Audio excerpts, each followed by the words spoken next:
ሰላም ሰላማችሁ ብዝዝት ይበልልኝ። ዛሬም እንደተለመደው በአዲስ ቪዲዮ መጥቻለሁ። ከቪዲዮው በፊት ግን ሰብስክራይብ፣ ላይክ፣ ሼር፣ ኮሜንት እንዳይረሳ። ለብዙ ሰዎች እንዲደርስ ደግሞ ሼር አድርጉት እና እጅሽ ከምን ብላችሁ ካላችሁኝ የአስም በሽታ ምን ማለት ነው? ምንድን ነው? እና የአስም በሽታ ምልክቱስ ምንድን ነው? መከላከያውስ ምንድን ነው? ከአስም በሽታ ጋር ተያይዞ የሚመጡ በሽታዎች እነማን ናቸው የሚለውን ትንሽም ቢሆን ግንዛቤ ብታገኙ ብዬ ይዤላችሁ መጥቻለሁ። ከቪዲዮው በፊት ግን ሰብስክራይብ በማድረግ አግዙኝ። አብረን ወደ ቪዲዮ። አስማ ምንድን ነው? አስማ በአማርኛው የአስም በሽታ ወይም የአስም ህመም በመባል ይታወቃል። በአሜሪካ አገር ውስጥ አስማ የተለመደ በሽታ ነው። አስማ በህፃናት ሆነ በአዋቂዎች ላይ ሊከሰት ይችላል። አስማ የአየር ቧንቧዎችና የሳምባ ህመም ነው። አስማም የሚነሳው በሳምባና የአየር ቧንቧዎች ክፍሎች በቀላሉ ሊቆጡና በአየር ውስጥ የሚገኙ ነገሮች ሲተነኮሱ ነው።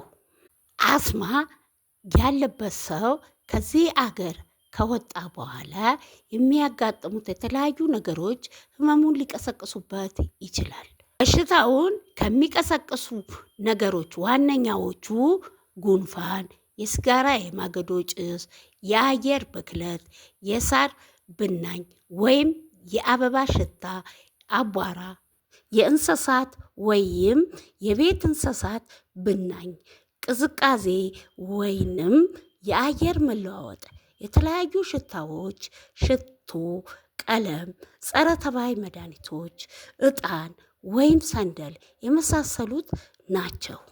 ከዚህ ቀጥሎ የአስማ ምልክቶች ሊያባብሱ ይችላሉ የምንላቸው ነገሮች እነማን ናቸው የሚለውን ቪዲዮ እናያለን። የስፖርት እንቅስቃሴ ወይንም ከባድ የጉልበት ስራ፣ ሳቅ ወይም ለቅሶ፣ ድንጋጤና ብስጭት፣ አንዳንድ የምግብ አይነቶች ሊጨምሩ ይችላሉ። አስማ ከቤትም ውጪ ሊነሳ ይችላል። ለምሳሌ አሜሪካ ውስጥ ያሉ ቤቶች በሮቻቸው አብዛኛውን ጊዜ ዝግ እንዲሆን ስለተሰራ ቤት ውስጥ ያሉ አስም የሚቀሰቅሱ ነገሮች ቤት ውስጥ ታፍነው አስማን ሊያባብሱ ይችላሉ። ከዚህ በመቀጠል የአስም ምልክቶች እነማን ናቸው የሚለውን ቪዲዮ እናያለን። ከቪዲዮ በፊት ግን እናንተ ሰብስክራይብ እንዳይረሳ። አንደኛ ጉንፋን፣ ሁለተኛ ሳል ድምፅ የሚያሰማ ትንፋሽ ወይም ሲርታ፣ ደረት ላይ የመወጣጠር ወይም የመጨናነቅ ስሜት፣ የመተንፈስ ችግር፣ ፈጣን ትንፋሽ እና ቁና መተንፈስ። አስም በሽታ ምንም አይነት ትኩሳት የለውም። ከላይ ያየናቸው ምልክቶች የሚከሰቱት በአየር ቧንቧዎች የመጥበባቸው የተነሳ አየር ወደ ሳምባ ውስጥ እንደ ልብ ሊወጣ ስለማይችል ነው። አብዛኛው ጊዜ አስም የሚከሰተው እያለሰለሰ ወይም ፋታ እየሰጠ ነው። አስማ በአመት ውስጥ የተወሰነ ወቅት ላይ ወይንም በምሽት አስማ ሊስብ ይችላል። አስማ በልጅነት ወይም በህፃንነት ጀምሮ እስከ ዕድሜ ልክ ሊዘልቅ ይችላል። አንዳንድ አስማ ያለባቸው ሰዎች በቤታቸው ወይንም በዙሪያቸው አስማ ያለበት ሰው ይኖራቸዋል። አስም ከዘር ወይም በጄኔቲክ ሊተላለፍ ይችላል፣ ግን ከሰው ወደ ሰው አይተላለፍም። ምሳሌ አንድ ሰው በመንካት ምግብ አብሮ በመብላት ወይም አብሮ በመኖር አይተላለፍም። በተለይ አስማ ያለባቸው ሰዎች የሚከተሉትን ምልክቶች ካሏቸው ሐኪም ማማከር ይገባቸዋል።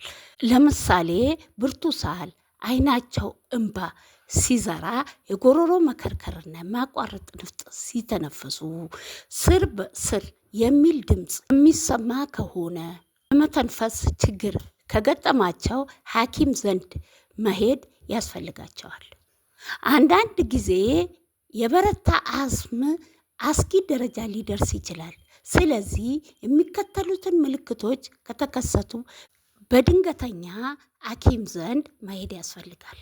ለምሳሌ የደረት ላይ ጭንቀት፣ መወጠር፣ በጣም ፈጣን አተነፋፈስ፣ የከንፈር ጥፍር ወይም ቀለም መለዋወጥ ወይም መጥቆር፣ የሰውነት የጎን አጥንት የሚተነፍሱበት ወቅት ማየት ሲቻል፣ የአስም መድኃኒቶችን አላስታግስ ካለ፣ ከ4 ሰዓት አንድ ጊዜ በላይ መድኃኒት መውሰድ ካስፈለገ፣